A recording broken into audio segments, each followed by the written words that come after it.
Hello and welcome to something just a little bit different. I mean, it is still a sim and it is still racing related, but I mean, you'll understand in a minute.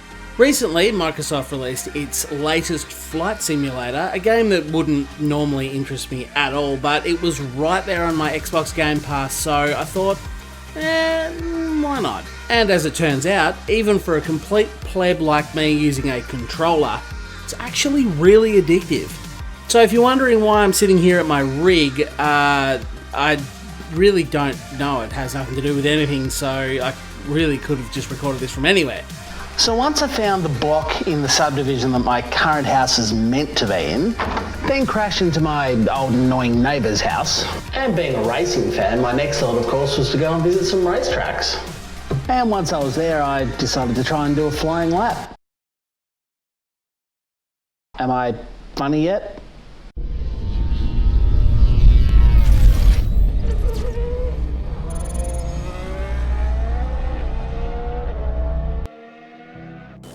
As we make our approach into the first of three tracks tonight, we're going to have a bit of a look out. We are in the picturesque part of the world, Stavelot in Belgium. Of course, if you haven't already recognised it from this high-up shot of it, we are at the Circuit du Spa-Francorchamps.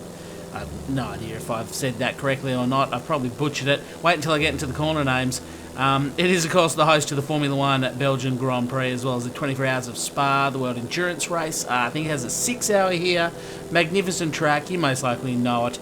So I'm going to try and do a hot lap now. The plane, I mean, I don't know what it's called. I don't know anything about planes, and I'm not a good pilot. I'm just on an Xbox controller here. And as we do enter the front straight and have a look at Eau Rouge and Radillon, you can see I'm quite high up.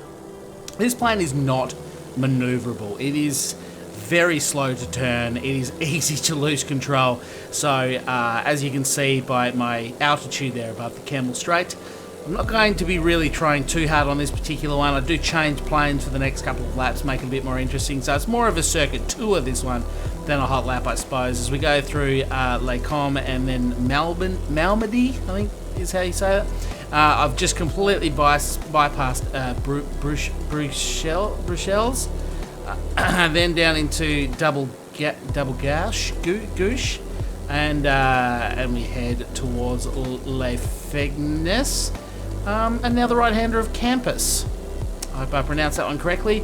Stavelot to finish the bottom as we start to make our way back towards the front straight on the Courbe Paul Frere.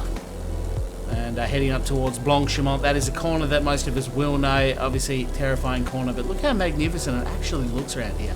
It is just nice to take a bit of time as we come into the final chicane, just to cruise around these tracks, see the part of the world. I've never been here, so this gives you a much better picture of where the track really lies in real life, as opposed to what you see on TV, which is obviously very close quarters cameras.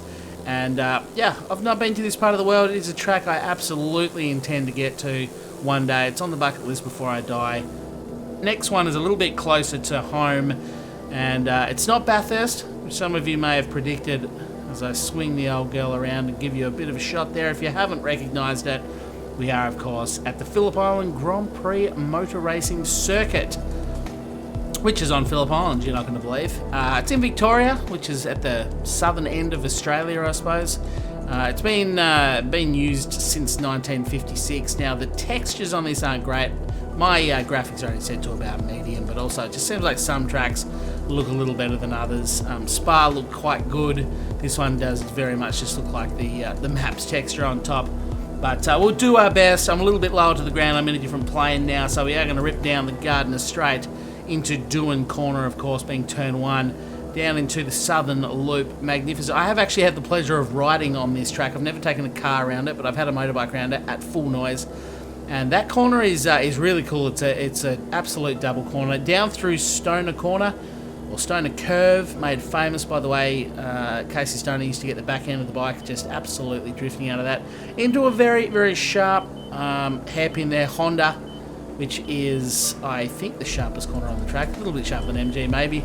And I hack my way around Siberia. Great spectating spot. If you're going to get general admissions, very much consider Siberia. I get pretty low to the ground there. Come up through the part colloquially known as the Hay Shed. I don't think it's officially called the Hay Shed, but Down to the left there, you can see they have put in a hay shed, or a shed of some description. That is the hay shed. Up and over Lukey Heights, you don't get a great idea of the actual undulation, and then it drops down the hill into MG Corner. Finally, you finish up turn 11 and turn 12. Last time I was at the MotoGP, well, not the last time, actually, the time prior, I stayed in the, I didn't stay, but I went to the Casey Stoner stand, which is on the outside of turn 12. I don't know if it's the greatest spot on the track, but it was an excellent grandstand and everything. That is a lap of Phillip Island. Hopefully you've enjoyed it. Again, have a look at that background. You'll see on camera as they look down the front straight, you can often see out to the ocean. It is a beautiful part of the world, very, very flat out there, but you can see why you get such aggressive winds, coastal winds coming through, because it really is just surrounded by water.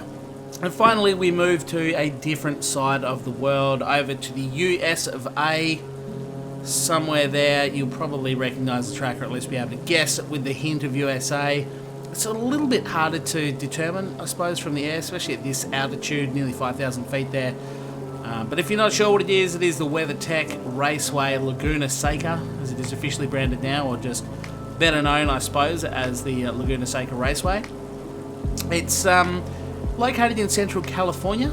It's used for cars and bikes. Now, I'm going to tell you a little bit about this plane. I chose it because it was small, nimble, it was fast, and I thought this will be a good little manoeuvrable plane to try and take this corner. It was a bitch to handle, and I actually just failed right there because of just too much stress. I put too much stress on the airframe with the way I was turning. I'm not a pilot. I'm not into flight sims. It's just very enjoyable doing this. Anyway, you'll have to forgive the dodgy piloting. I finally made it around that time. A quick change of direction and the whole thing flipped upside down.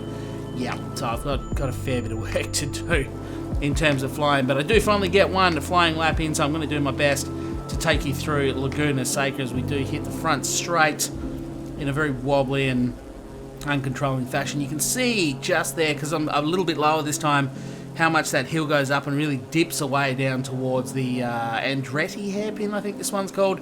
I take a much wider line to not put as much stress on the airframe and try and double it back so I can take turn 3, do the flip-flop to the right. I was very gentle on the thumbstick there, and it's still a little bit out of control through turn 4. As we work our way up the hill towards turn 5, this is a bit of a horrible, for some reason, corner to take in the car. It always takes a bit of effort, but up and over the hill, we're heading towards the very well-known corkscrew now. As you push up the hill, this is where, if your car's a little bit underpowered, you will lose a bit of time there. I didn't even bother attempting the corkscrew, and I still nearly lost control. Finally through the raining curve, turn 9, turn 10, one more turn to go, which is the 11th and final turn. We're back on the front straight.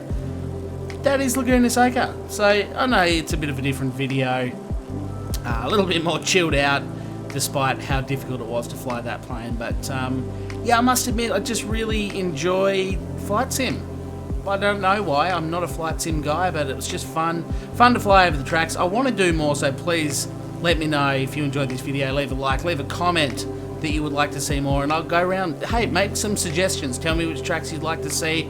I'll jump in the simulator, we'll go and fly over, and we'll have a look at a couple of different parts of the world. But hopefully you did enjoy. Thanks for watching, and I'll talk to you soon. Bye for now.